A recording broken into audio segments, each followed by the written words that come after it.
নমনীয় কাঠামোর chain of command, বিস্তৃত সুড়ঙ্গ নেটওয়ার্ক ও গত এক বছরে ক্ষেপণাস্ত্র ও অস্ত্রের বিশাল অস্ত্রাগার গড়ে তোলার কারণে হিজবুল্লাহ ইসরায়েলের হামলা সামলে উঠতে পারছে। হিজবুল্লাহর কর্মকাণ্ড সম্পর্কে অবগত 3টি সূত্রের বরাতে রয়টার্স এই তথ্য জানিয়েছে। গত সপ্তাহে ইসরায়েলের হামলায় হিজবুল্লাহর জ্যেষ্ঠ কমান্ডারদের টার্গেট করা হয়েছে এবং পেজার এবং ওয়াকিটকিতে বিস্ফোরণেও অনেকে প্রাণ হারিয়েছেন। গত শুক্রবার ইসরায়েলের হামলায় হিজবুল্লাহর অভিজাত রাদওয়ান বাহিনীর প্রতিষ্ঠা ও নেতৃত্ব দেওয়া ইব্রাহিম আকিল নিহত হন। সোমবার বৈরুতে হামলায় 560 জনেরও বেশি মানুষ মারা গেছেন। নিহতদের মধ্যে 50 জন শিশুও ছিল বলে জানিয়েছে দেশটির স্বাস্থ্য মন্ত্রণালয়। রোববার ইসরায়েলের সামরিক বাহিনীর প্রধান হারজি হালেভি দাবি করেছেন, আকিলের মৃত্যু হিজবুল্লাহকে নাড়া দিয়েছে। তার দাবি, হামলায় হিজবুল্লাহর হাজার হাজার রকেট ও শেল ধ্বংস হয়েছে।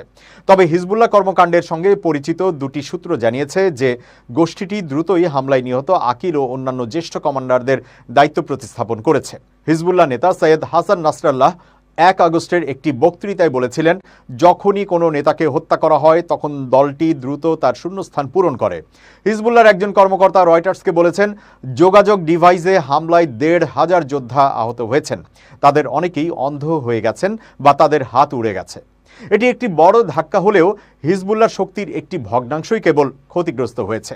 শুক্রবার মার্কিন কংগ্রেসের একটি প্রতিবেদনে গোষ্ঠীটির যোদ্ধার সংখ্যা 40 থেকে 50 হাজারের মতো বলে উল্লেখ করা হলেও নাসরাল্লাহর দাবি দলটির 1 লাখ যোদ্ধা রয়েছেন। অক্টোবর থেকে মিত্র হামাসের সমর্থনে ইসরায়েলে নানা সময় ছোট আকারে হামলা করেছে হিজবুল্লাহ। 3টি সূত্রের বরাত দিয়ে রয়টার্স জানিয়েছে, তখন থেকে দক্ষিণের ফ্রন্টলাইন এলাকায় হিজবুল্লাহ যোদ্ধাদের পুনরায় মোতায়েন করেছেন। এসব যোদ্ধাদের অনেকেই সিরিয়া থেকেও এসেছেন বলে জানিয়েছে এই সূত্রগুলো। সর্বাত্মক যুদ্ধ এড়াতে চাইলেও পরবর্তীতে দীর্ঘস্থায়ী সংঘাতের আভাস পেয়ে হিজবুল্লাহ লেবাননে দ্রুত গতিতে অনেক রকেট জড়ো করা হয়েছে বলেও জানিয়েছে রয়টার্স। হিজবুল্লাহর প্রধান সমর্থক এবং অস্ত্র সরবরাহকারী ইরান। মধ্যপ্রাচ্য জুড়ে বিভিন্ন দেশে ইরানের মিত্র বাহিনীগুলোর মধ্যে সবচেয়ে শক্তিশালী দল এই হিজবুল্লাহ। তাদের অনেক অস্ত্রই ইরানি, রাশিয়ান বা চীনা মডেলের। বিষয়টির সংবেদনশীলতার কারণে রয়টার্সের সূত্রগুলোর নাম প্রকাশে রাজি হয়নি।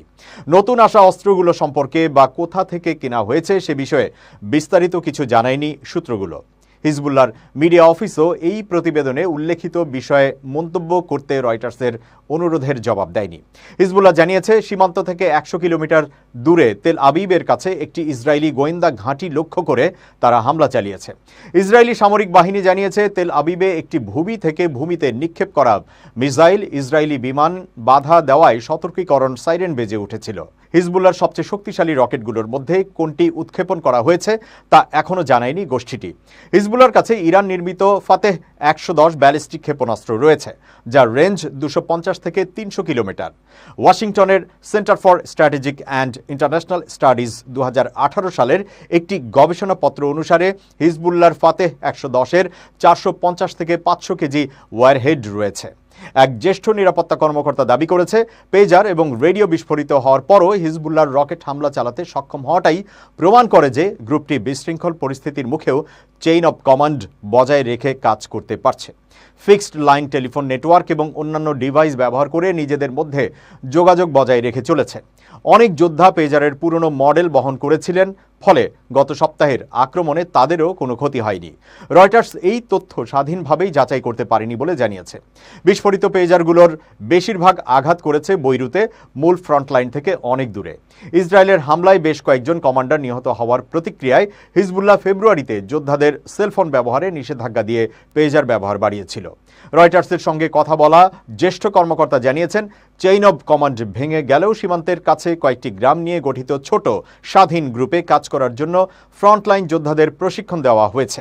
তারা স্বাধীনভাবেই দীর্ঘ সময়ের জন্য ইসরায়েলি বাহিনীর সঙ্গে লড়াই করতে সক্ষম বলেও জানিয়েছে সূত্রটি। 2006 সালে হিজবুল্লাহ এবং ইসরায়েলের মধ্যে সবশেষ যুদ্ধের সময় এমন ঘটনা ঘটেছিল।